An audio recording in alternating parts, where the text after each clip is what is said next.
Hi, everybody. Who is this? It's me, back after the Christmas year. I don't remember you. I feel like I would remember you. It's New Year. It's 2026.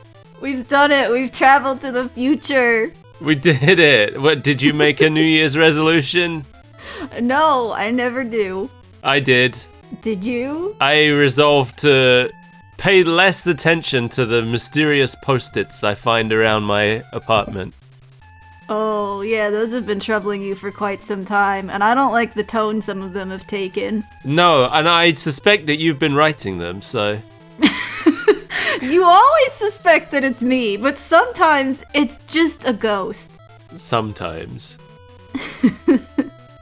Yes, it was me, wooing in the night and clanking chains, but this, I think, is a ghost. Okay, alright. I won't examine that any further. Did you know, I just wanted, before we start for real, I have discovered that Spotify is creating AI chapter titles for our episodes.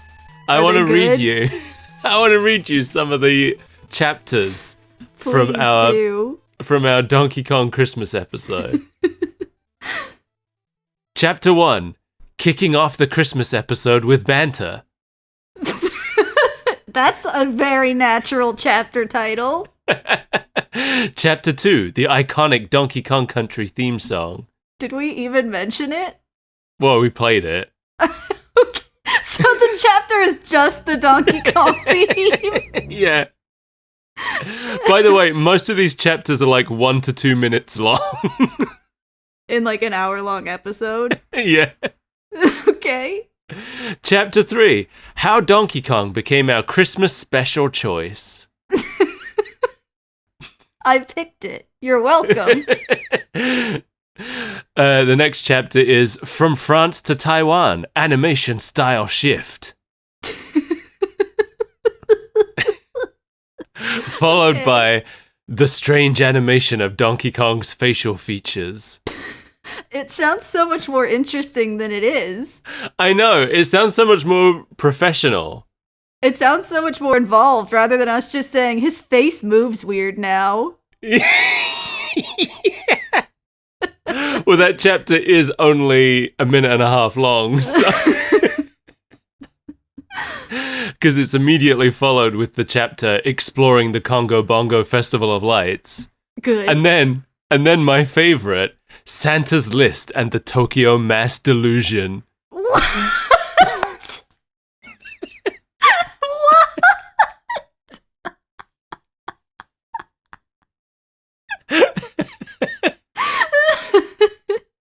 So on reading that, I had two very pressing questions. The first question was, did we talk about the Tokyo Mass Delusion? And the second question was, what is the Tokyo Mass Delusion? That's the burning question on my mind. It sounds fascinating. I'm gonna Google the Tokyo Mass Delusion. Oh, I already did. Nothing came up. Well, I did dive a little bit. You know, I clicked on the chapter to see what the hell was going on, and it turns out that we make a very brief joke about Tokyo not being real and that everybody just believes in it. The Tokyo Mass Delusion. Somebody is gonna go through the internet archives in 15 years and see that chapter title and start a conspiracy theory over it. I mean, someone is just gonna put into ChatGPT, write an article about the Tokyo Mass Delusion. And there's gonna be an article about it. If enough people search Tokyo Mass Delusion, there'll be an article, and then it will just become real. I was about to say, what if it cites us, but it doesn't ever cite real sources, so... No, it doesn't cite anything. But I was reading about how now there are academic papers which are citing ChatGPT, which had just made something up. Mm-hmm. So, you know, the world's going down the crapper. Remember the person who tried to defend himself in court with ChatGPT? Yes. Yeah. Yeah. Yeah, it goes on like that. There's a whole lot of other ones. We've got Clump's heartfelt ballad of being all alone. We've got the simplicity of Donkey Kong's banana presents. Deciphering Inka Dinka Doo's cryptic advice. And the mystery of K. Rool's vault and clown clothes. That's a good one. That is a good one. But yeah, most of them are boring. And most of them are make our show sound a lot more interesting and professional than it really is. But I do like this one near the end. Imagining Santa Eddie and a coherent story. No, I will not. So yeah, anyway, none of that had anything to do with today's episode, which we will now play the theme song for.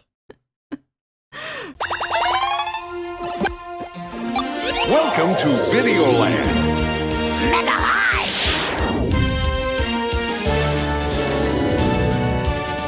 Wake up, Kid Icarus! Welcome to Castle It's Cloggle Land! My brain will get you, little princess! Princess, the palace is under siege! Behold, the ultimate warp zone.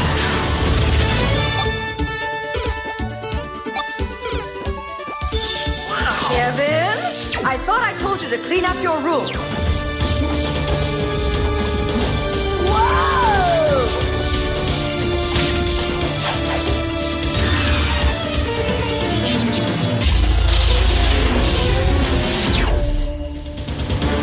Captain N, the Game Master. Remember when we said, what if we went straight into the second episode? We didn't. I don't know if we said that in the show, did we? I remember we discussed it. I can't remember. For anyone not in the loop, which might be everyone except the two of us, when we covered the last episode of Captain N, we did discuss maybe just going straight into this one the next week, because nobody would expect it. Because it leaves us on a cliffhanger. Yeah, my argument for doing it was, we've never done 2 episodes of the same show in a row, so nobody will expect it. But then we looked at what the next episode was, and we saw it was Mega Man, and then we were both kind of like, you want to just watch Mega Man?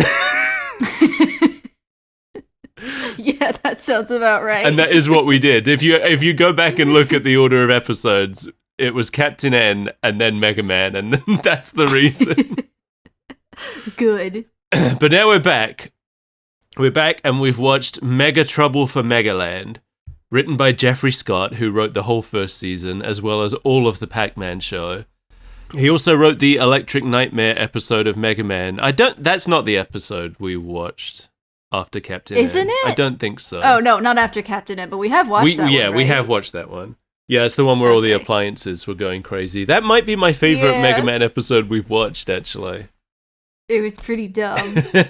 This episode aired October 7th, 1989. It's wild to think about how long ago that was. I wasn't even alive then. No, I was barely alive. I don't know if I was forming memories yet.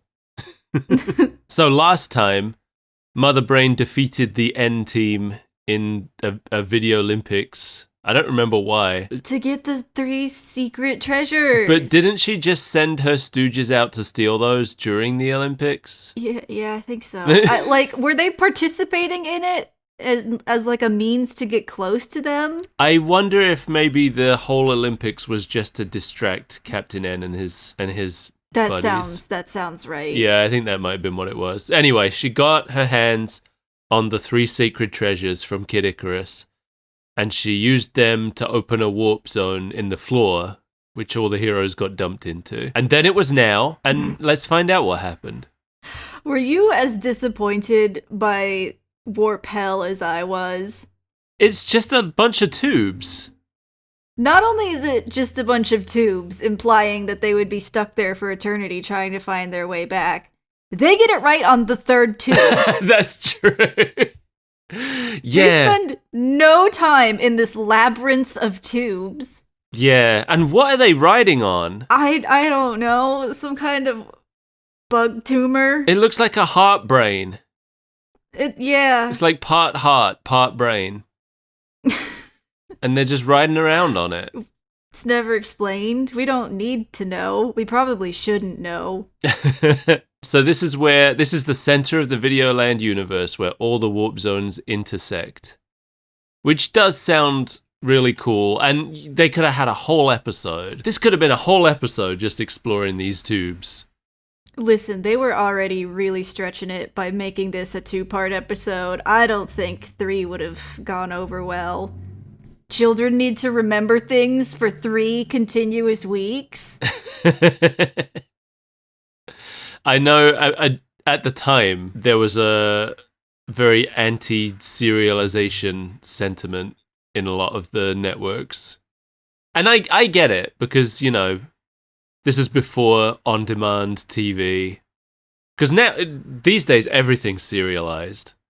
Right. But back then, there was a lot of like, what if someone misses a single episode and then they don't know what's happening? They'll never come back. So that's why a lot of the 90s shows are not serialized in any way. I have had that happen before, watching some anime on Adult Swim, and then I missed it one week, and I came back the next week, and there was like some kind of cataclysmic event, and I was like, what happened? Yeah. Like, and back then, most of these shows weren't even getting like solid VHS releases. Yeah. You'd get maybe like 2 tapes with 4 random episodes on each. But yeah, almost nothing was serialized back then. That's one of the reasons that Pokemon pulled me in so much when it started, because it was the first show I had seen that was really heavily serialized. Right. I was like, oh wow, stuff's happening, things are changing, the plot's People moving crave ahead. Stories. Everything doesn't just reset back to 0 at the end of the episode. Wow. Yeah, that was like a fairly new concept to me at the time. So Kevin asks Simon if he has a rope, and he just has fishing line. I don't know why he couldn't have just had a rope. Because that would be weird. Would it? But it's not weird to have a fishing rod. Does Simon I do thought any for fishing? sure he was just gonna pull the vampire killer out of his bag, but I guess that wouldn't be enough rope for all of these people to go into their various pipes. Well, that's what I thought it was when he first pulled it out. I thought it was his whip. No, you can't catch fish with that, silly. Can't whip a fish. You shouldn't. It's rude. It's unsportsmanlike to whip a fish. I thought it was a good character moment when Simon, they've all got the fishing lines tied around their waists so that they can each go into a different warp zone, and if they find the right one, they'll tug on the line so everybody knows. But Simon, when it's his turn to go in, he's like, no, I want to make sure everybody gets in safely. And they're all like, oh, that's very nice of you, Simon. But then once they're all in, we find out that his plan is actually just to go last so that nobody knows that he's just sitting there and waiting for everyone else to do the work. I'll just hang out here until I feel a pull in my line, and I won't have to risk my handsome neck. I thought for sure he was gonna follow the princess and be a lech, but this was better. No, yeah, that's what I thought at first as well. I thought it was going to be like, no, I'll go with it was going to do like a Fred from Scooby-Doo. Exactly. Yeah, but he was being a coward, which is much better. But then a giant mouth showed up and chased him into a warp zone anyway, so... We never know why, this mouth, but here it is.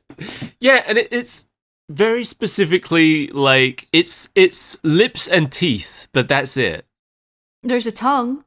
Is there a tongue? But there's no, like... There's a tongue. There's no actual, like, mouth, you know? Yeah. Like, it could chop him in half, but he would just fall out the back. He's not getting swallowed. It's like when you get your camera inside your character's head and you just see their buggly eyes and teeth floating there. It's exactly like that. Maybe that's what this is. The camera has clipped inside the world. That's Donkey Kong from the inside. So Simon jumps into a warp to get away from the mouth, and this warp comes out in the cooking pot of a bunch of goblins. I don't know if these goblins were from anything. I didn't recognize them. I'm confused as to some of these warp worlds because the next one makes even less sense. Yeah, okay. Because Princess Lana ends up at a baseball game. This is the one you're talking about? Yes. So at first I'm like, okay, so she's in like Ken Griffey Jr. baseball or whatever the hell. I don't know. Is that a baseball one? Sure. And one of the guys there tells her that it's Yankee Stadium. But then the audience is full of creatures. Yeah, the audience is all like weird aliens. But only the audience. All the players are just humans. Yeah.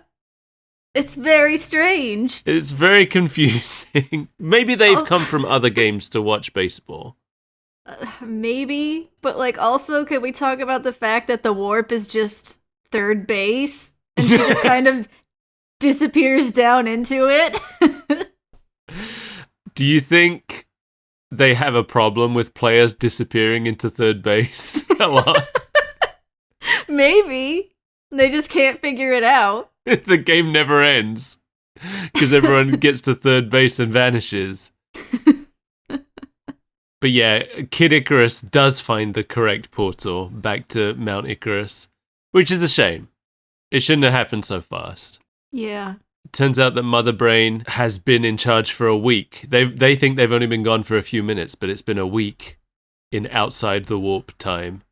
I like that Mega Man has to consult his super futuristic thing, which is just a calendar. Is that what it was? Mother Brain's got all the Mount Icarus citizens doing what seems to be pointless labor for no real reason. That's what you do when you've assumed complete control. And Kraid is watching over them. I didn't even realize that's who that was. I only remembered that's who that was because it's the thing that stuck in my mind most from the first episode. Right, just how strange Kraid was. Yeah, it's like Kraid he looks like a Zelda character. Yeah. He's dressed like Link, but it's Kraid. In fact, he has a line here, right? He does, but I don't know what it is.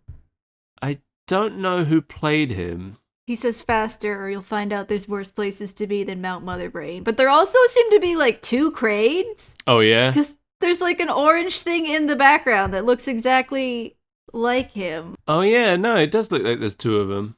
It's just a species. Yeah. Well, I guess they didn't really consider Kraid to be a very specific character. They were just like, yeah, sure. There's a Kraid here. Two Kraids. But yeah, I don't see any listing for who played Kraid. Who played Kraid? So if anybody out there knows who played Kraid, let us know. Because I don't know. Kraid. So some random citizen behind a pile of boxes pokes his head out and is like, You've got to help us! King Hippo and the Eggplant Wizard have taken over our world, and Dr. Wily took the 3 sacred treasures to Megaland to conquer that world as well! Mother Brain is really not being very hands-on. No, she's done a lot of delegating this episode. And that's her downfall. It's wild to me that she has given the 3 sacred treasures to Dr. Wily. And she's just like, yeah, sure. Take the one thing that's given me ultimate power. The thing that I had tried so hard to do. Yeah. But Kid Icarus says that if he can get the fire arrows, the sacred bow, and a protective crystal, he can overcome the 3 sacred treasures. Those are all real weapons from Kid Icarus. It's so weird the things that they pick and choose to be accurate with. I know. And even then, we'll get to it, but there's some inaccuracy still with what they did here. Okay. One of those inaccuracies is that they have to get those 3 treasures from Medusa, which is not true in the game, because Medusa is the final boss in the game, so you already have those weapons by then. Right. So Simon and Kid Icarus go after Medusa. I liked that Simon was convinced because they tell him he'd make a handsome statue if he gets turned to stone. I do, like, I'm kind of confused by the direction they've taken Simon, but I like what they've done. Yes, I like their version of Simon. he's a good character. He's not Simon Belmont, but he's not a bad character. Yeah, and he's consistent in how stupid he is. Yeah, he is most of the humor in this show, I think. Yeah. It's like if like, they could lose Mega Man or Kid Icarus, and I really wouldn't care. You know? I feel like that would actually improve things. Yeah. But if they lost Simon, I'd be like, oh man, Simon, he was the best thing about it. Yeah. Then it's just Kevin. Yeah, if they lost, like, all three of them, it's just Kevin, his dog, and his weird sexual tension. This would be a really dumb show. Man, I don't want to watch these two teenagers be really awkward around each other while their dog is there. That's all this is. Put Donkey Kong on. They'd just be making out all the time if the dog wasn't there. But they feel weird with him watching. And they're, like, both kind of shy, so they're just not taking that step. But the whole show is just the awkwardness of, it's like, look, we can all see that you both want to. The only ones who don't realize that you both want to make out is the two of you. This is a bad video game show. So they head off to Megaland, where we meet Dr. Wright, spelled with a W. Oh, a W. Yeah, which I don't think it ever has been before. I mean, it's wrong anyway, because his name is supposed to be Dr. Light, but but it has been mistranslated as Dr. Wright before. I was gonna say, it has been Dr. Wright, technically. But yeah, never with a W that I know of. He is a strange elf man in this show. Yeah, he's like a little goblin. Yeah, it's really weird. He looks like he belongs in, like, Santa's workshop or something. I was like, why would they pick this design for him? And then I remembered Mega Man. Yeah, but he's so tiny. I guess Dr. Wily is pretty tiny in this show too. It's like they saw the kind of squat proportions of the sprites and thought that just meant everybody was a squat little person in Mega Man. That's 100% what it is. Every Mega Man character is drawn entirely based on their sprites, and you can see that with the Robot Masters too. You can, but at the same time, I'm like, where did that come from? I know. We'll get to that. Oh, man. Dr. Wright is played by Anthony Holland, who had a lot of non-animated roles. He's apparently best known as Hollander in McCabe and Mrs. Miller. I don't know what that is, though. No. So, some things he did that I did know what they were. He was Master Cebrian in The New Adventures of He-Man. I don't know that character, but he was that. And he played Merlin in the Bill and Ted animated series. And he's actually a pretty good actor. Like, so they do have the accurate lore that Dr. Wright built all the Robot Masters from the first game and Dr. Wily reprogrammed them. They tell us about that. I was like, okay, so they knew that much. Mm-hmm. Then Dr. Wright introduces his new robot, Garbage Man. My favorite Robot Master? Immediately I was like, that name doesn't sound promising. That size doesn't look promising. And he's like, my new robot, Garbage Man, will help you fight all the Robot Masters. He turns him on and he just starts wrecking up the lab and eating everything. And they just kind of leave him to it. They don't even say anything. They're just like, all right, bye. Dr. Wright is like, no, he's eating my computer, my lasers. And they're like, all right, well. And the acting is, like, too good. Right. So I really started to feel for this man. There was so much pain in his voice. Yeah, as his creation destroys everything he built. And they just leave him there, and we don't see him again. It's fine. The last we see of Dr. Wright, he's on his knees with his head in his hands, like screaming to the heavens. Stop, you miserable heat! Not that! Oh, that's my laser welding machine!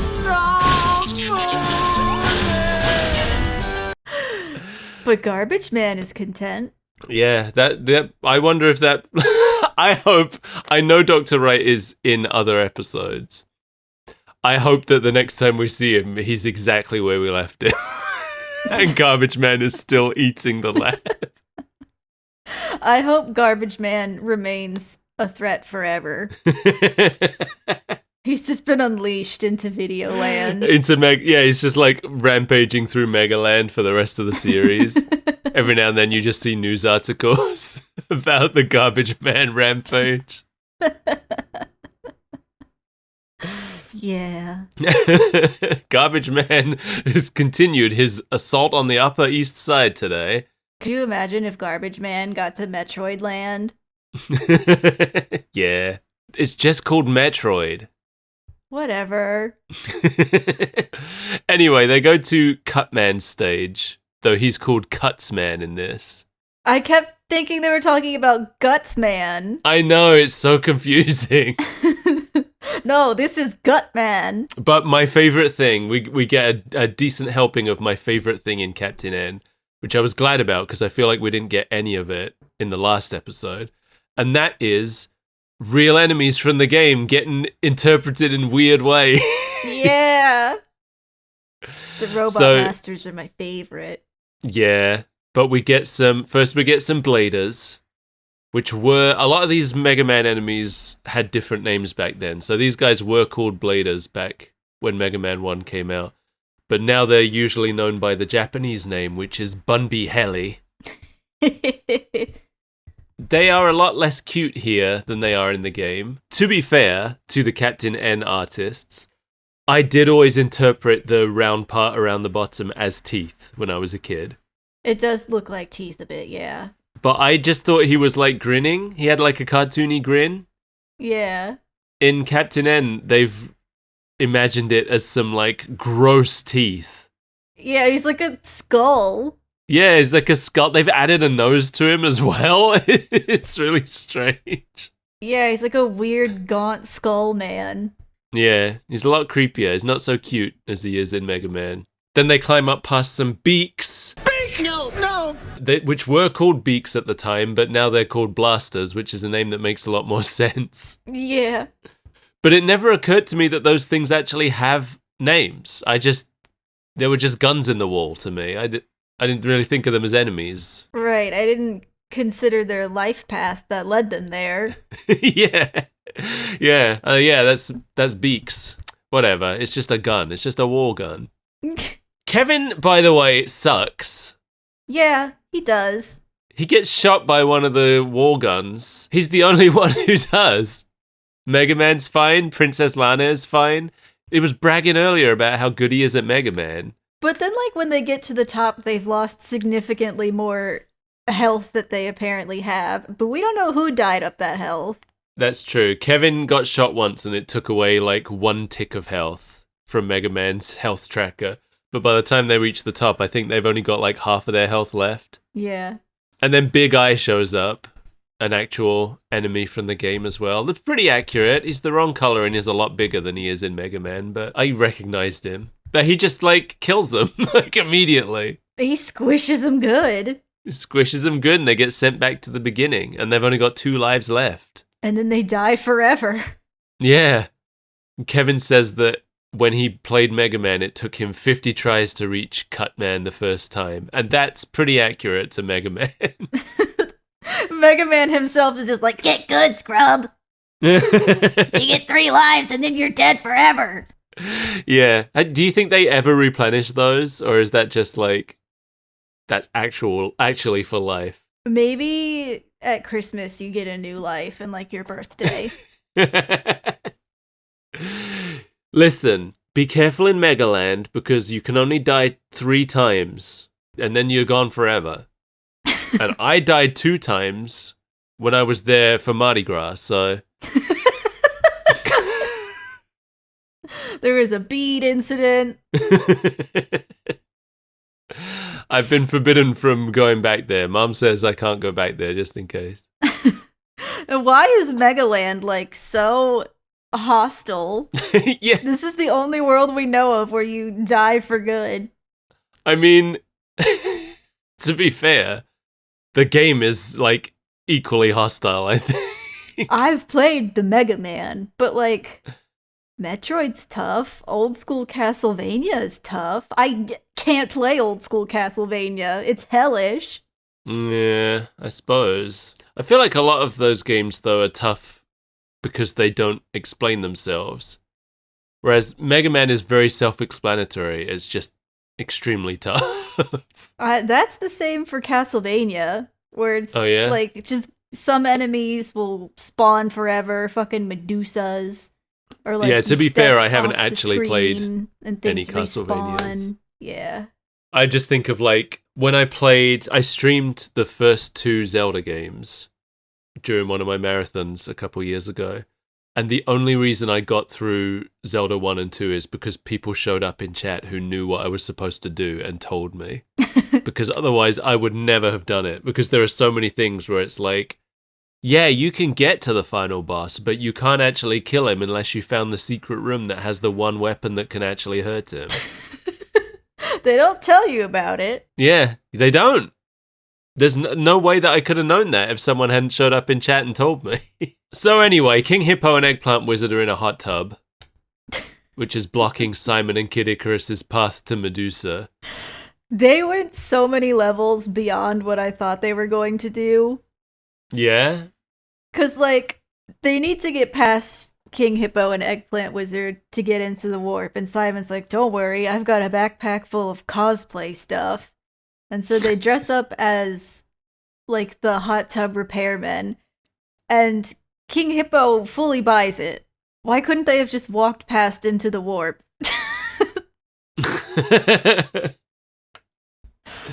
Because he asked them to repair it, so they had to repair it. They don't owe him anything. Get into the warp. That's the only thing that matters. Yeah, so they repair the hot tub, but Simon just like turns the heat up and up and up until it's way too hot for the bad guys. And then he's like, it's steamy in here now. Go for the wall. It's a perfect smoke screen. They'll never know.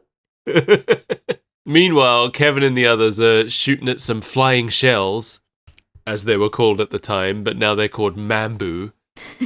They don't really look like them, but, you know, close enough. One of them, when it dies, drops a little pink crystal on the ground. I guess it's supposed to be the energy balls that enemies drop in Mega Man, but doesn't. It's not the right color. Yeah, it's not the right shape. I always thought that they were like yellow, right? Are they blue or white? Maybe like I don't know. A white yellow. I thought. It's been a long time since I've played a Mega Man. Yeah, me too. I'm not very good at them. But they're definitely not pink. They're definitely not pink. So anyway, Big Eye is back, but this time Kevin has used his Game Shark to activate a moon jump code. Right. I'm so confused about the rules of his little Nintendo controller belt buckle. I know. There's sometimes he just activates God mode, and I'm like, why didn't you do that before? You let your entire party die. He does it at the end of this episode. He just pauses everything, and I'm like, why couldn't you have done that every time anything happened? Anyway, he tricks Big Eye into falling off the building. I gotta say, I really like the animation in this episode. Yeah. Like, the action was all really well animated. Okay. Like, when Big Eye is on the edge and he starts shooting it to, like, knock it down, there's a real weight to it. Yeah. It feels, real. The way it's... I'm just being an animation nerd, I know. Shut up, loser. I liked it. So they enter what I guess is the boss room. And you know what started playing? Our knockoff Beat It music? That's exactly what I've written here in my notes. Yeah, knockoff Beat It starts playing. And you know what that means? This was a licensed song. Yeah, there was a licensed song here. It was Danger Zone by Kenny Loggins.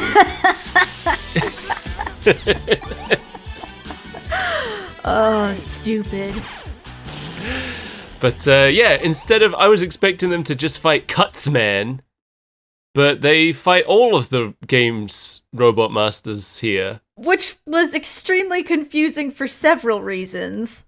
Yeah, there's a big reason that we'll get to in a minute, but did you like recognize all of them as being who they were? No. Okay. Was there any one particular one where you were like, who's that supposed to be? The turtle? Oh yeah, that's Bomb Man. Yeah. I did think he, in this first scene at least, he was the one who was the most incorrect. But that's just because he was like completely the wrong color. Yeah. Yeah, I wrote that he looked like a frog. That was what I thought. But yeah, I see. He does kind of look like a frog, but like it looks like he has a shell. Yeah, I don't know why. All the others are, I think, at least the right color. But Yeah. but he's green. What is he normally? Yellow, I think. I just know he's not green. I'm gonna look up. Yeah, Bomb he's like Man. yellow and orange. Yeah, I like Bomb Man. He might be my favorite of the first game's Robot Masters. I couldn't remember the first game's Robot Master, so I was like, is that Crash Man? I don't remember the one what throws bombs. Iceman, Fireman, Bomb Man, Guts Man, Cut Man, and Elec Man. Yeah. And they're all here, and they're all, various levels of off model. None of them look exactly right. And then in walks Cuts Man himself. Cuts Man is definitely the most off model. And like, I feel like his sprite is not hard to read. No, he's like the simplest one. Oh, he's like, I don't know. I just don't know how they arrived at this. I mean, I guess the sprite's tiny. Yeah, but like, they lost me at the forward-facing scissors. Yeah. And it's not...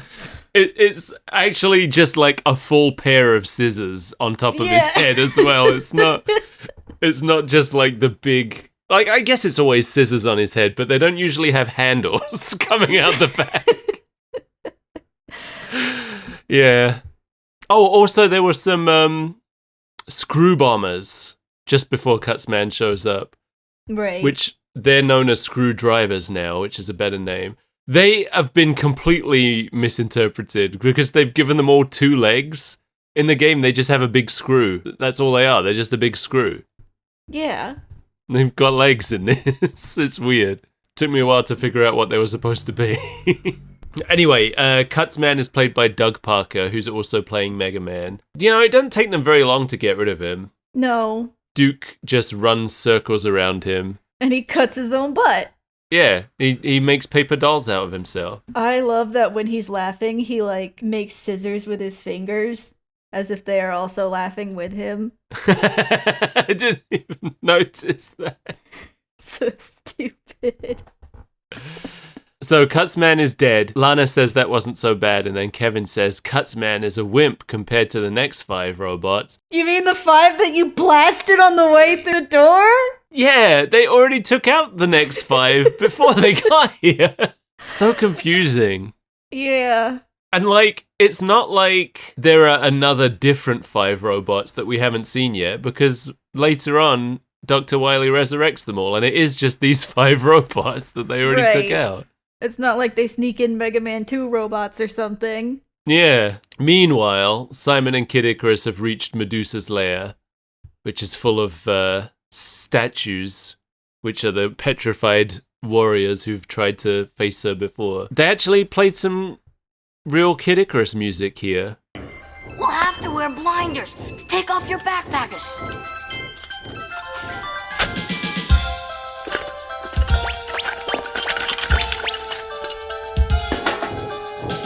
Wow. Yeah, most of the music in this episode has been Castlevania for some reason. But a little bit of Kid Icarus. That's nice. I don't think there was any Mega Man music. I didn't notice any. No. Kid Icarus paints Simon's goggles black and then puts the paint bucket on his head so that they can't be petrified by Medusa's gaze. Because he doesn't trust Simon to not look. And rightfully so. Since he does almost immediately look. Yeah, Medusa tries to seduce him and it works. He's like, well, you sound hot. Your voice couldn't be lying. Why don't you take those goggles off and feast your eyes on me? You don't sound very ugly. Yeah, she's played by Venus Terzo, who's also playing Princess Lana in this show. So she's typecast as people with hot voices. Yeah.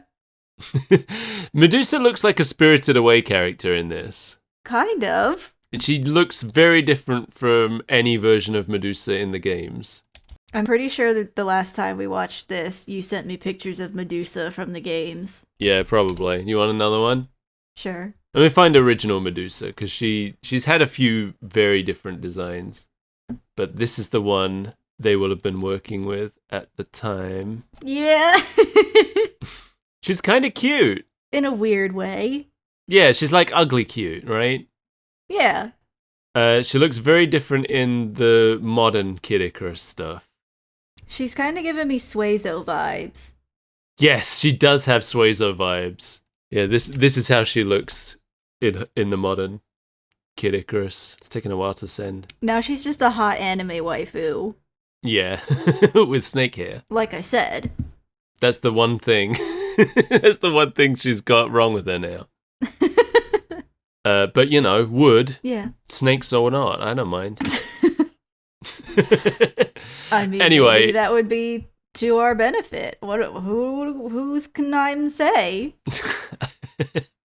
So Simon is a statue now, a very handsome statue. As he would have wanted. That is exactly how he wanted it. He agreed to go because he would make a handsome statue. Yeah. So anyway, she catches Kid Icarus as well. He wasn't seduced, but he tripped and fell into Simon's backpack and got caught. But he managed to grab the protective treasures. So this is what they were referring to as the protective crystal, but it seems to actually be the mirror shield. Yeah. But in the game, the mirror shield is one of the 3 sacred treasures that Mother Brain has stolen. Oh. But I don't think they knew what the sacred treasures were. I think we talked about this when we looked at the last episode. Yeah. I don't think that the writers of this show knew what the 3 sacred treasures were, because there's like no mention of it. They only mention the chests that they're kept in. Yeah. They've taken the mirror shield and they've put it here and they've referred to it as the protective crystal, which is actually a staff in the game. And it makes 2 little magic balls orbit you and defend you from enemies. But this is the mirror shield, which is, the mirror shield is the sacred treasure that protects you from Medusa's petrifying gaze. So that seems to be what this is. Yeah, as everybody knows, the only way to defeat a Medusa is with a Medusa. Yeah, so Kid Icarus uses it. I have to keep calling him Kid Icarus because that's his name in this. Yeah. But I just want to call him Pit. It's so much easier to say. We would all know who that was. Okay. Pit uses the mirror shield to reflect the power back at her and turn her into stone, which returns all the statue people to normal. And then Simon just orders all the unfrozen warriors to go liberate Mount Icarus for them. They have no idea where they are or what's been happening. He's like, you just enlisted in the army. Go do something. Yeah, and they do it. They sure do. And like, presumably that's what happens to them at the end. Well, like, we see them throw King Hippo and Eggplant Wizard into a warp. That's true. So they didn't even need to worry about them anymore. The others have arrived at Dr. Wily's base, where he's using the 3 sacred treasures to power some kind of machine that revives all the robot masters. Yeah, he's talking like it's an infinite energy supply. Yeah, this is where I finally got a good look at Elecman in this show. Yeah. He looks like the Noid.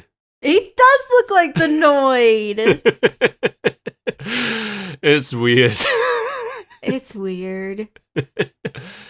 So things look bad. They're losing. I don't think Kevin is actually very good at Mega Man. No.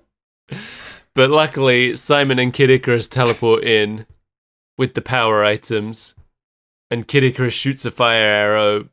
I'm looking at the Robot Masters now, and it just reminded me that for some reason, Fireman kind of looks like a red Doraemon. Like, that's just the vibe I got from him. He has a weird face. He's very jowly. Yeah, and he has, like, the nose. I don't know what they were thinking with a lot of these. And there's the Noid. Yeah, and like, what's going on with Iceman? He looks like a zombie. Yeah, Guts Man's the wrong color. Bob Man is a knockoff Ninja Turtle. And he's the Noid! He's the Noid. Every now and then I remember that there were only 6 Robot Masters in Mega Man 1 because I'm so used to 8. Yeah. Like, every other game has 8. So whenever I see the 6 of them from the first game, I'm like, where are the other 2?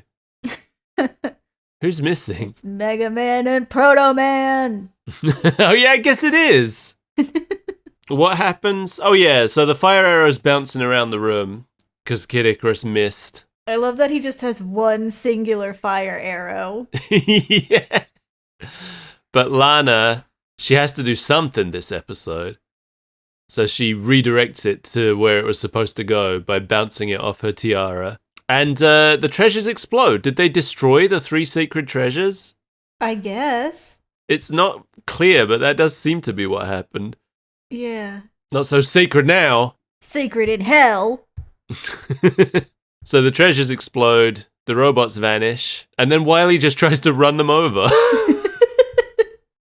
But that's okay, because Kevin's Game Genie is plugged in.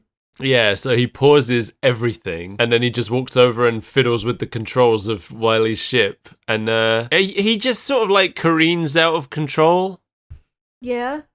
I don't know exactly what happened, but he didn't hit them. That's the important thing. And Wily ends up getting sent back to Metroid, right at the same time that King Hippo and Eggplant Wizard are getting thrown out of Mount Icarus. By the Pegasus Man. Yeah. They all end up back at Metroid, where they interrupt Mother Brain trying on her crown. Their giant crown. Yeah, because it has to go over the tank that she lives in. I loved it. It's so good. Everything about Mother Brain. She's the best part of this show. I know, I was sad that she's barely in this one. Yeah. Like, this is the only scene she appeared in, right? Other than the flashback at the start. Yeah. It's a shame that she zaps her minions because they ruined everything. And they really did. But, you know, it's kind of on her for trusting them. True. Like, she had a pretty solid victory. Yeah. And then they all ruined it.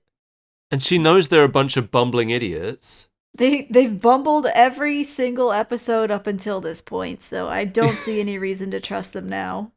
Yeah, she's the only competent evil person in Videoland.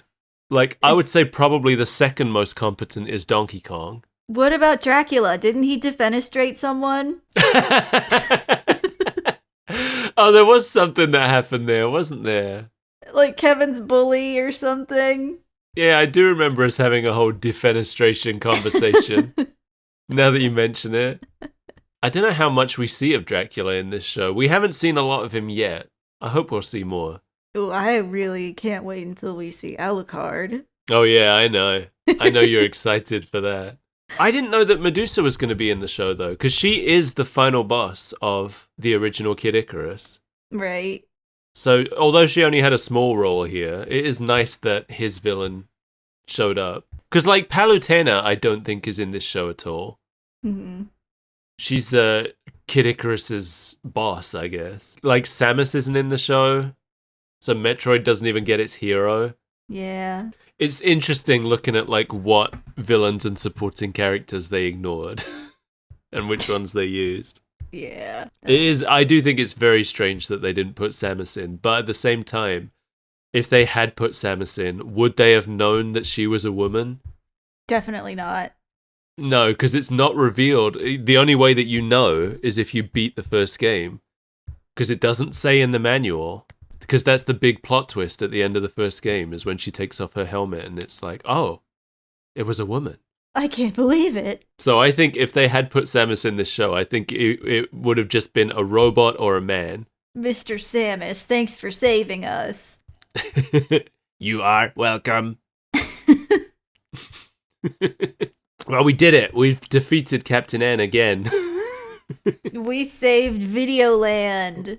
We finally resolved the cliffhanger. After all these years. It wasn't worth it. No, I wanted Mother Brain to win. I thought we should never have completed it. It does feel like, doesn't it feel like this didn't need to be a 2-part episode? Yeah, but then we wouldn't have watched them waste all that time at the Olympics. That's true. This could have just been an Olympic episode and a Mega Man episode with no real need to connect them. It still felt like 2 separate episodes. Yeah. Like, I feel like the Sacred Treasures didn't even need to be part of it, because it didn't really make sense. It could have just been like, here's my machine I built. Oh. Well, are we done? Are we finished? Yeah, we saved video games by beating video games. Yeah. Thanks, Mother Brain, for giving us the opportunity. To best you. Thanks for joining us, everybody. If anybody ever even returned from this long break. Yeah, we're back. We're going to be darkening your doorstep. Once again, once a week. I'm sorry. I'm sorry. He makes me do it. Thank you to the people who pay us to do this nonsense. Our collection of weird freaks, Natalie No, Mark Kelly, and Jamie Core.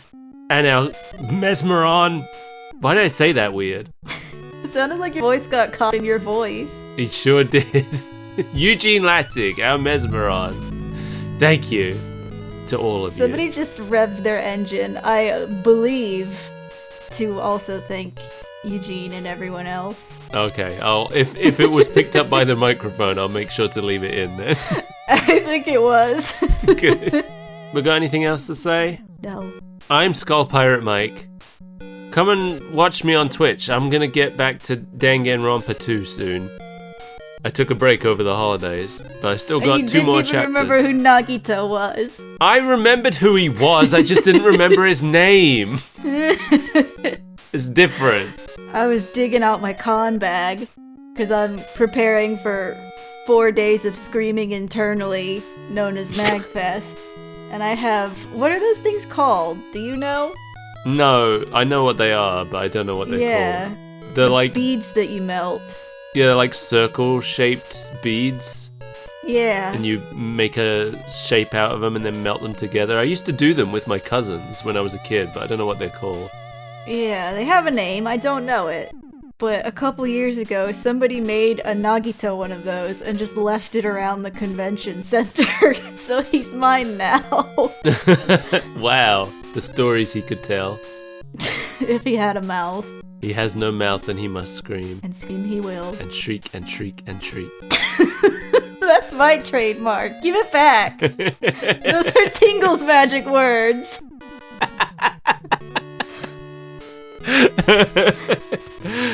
Bye!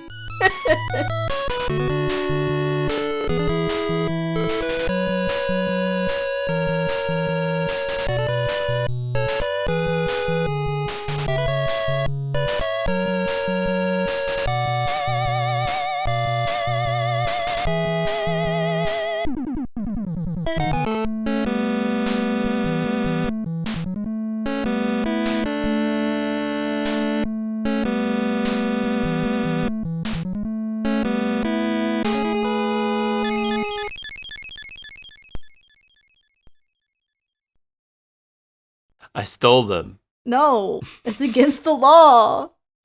You know, Kulu Limpa was like my original screen name when I first got on the internet. That was one of my photo buckets. I stole Tingle's magic words, and so did you. What have we become?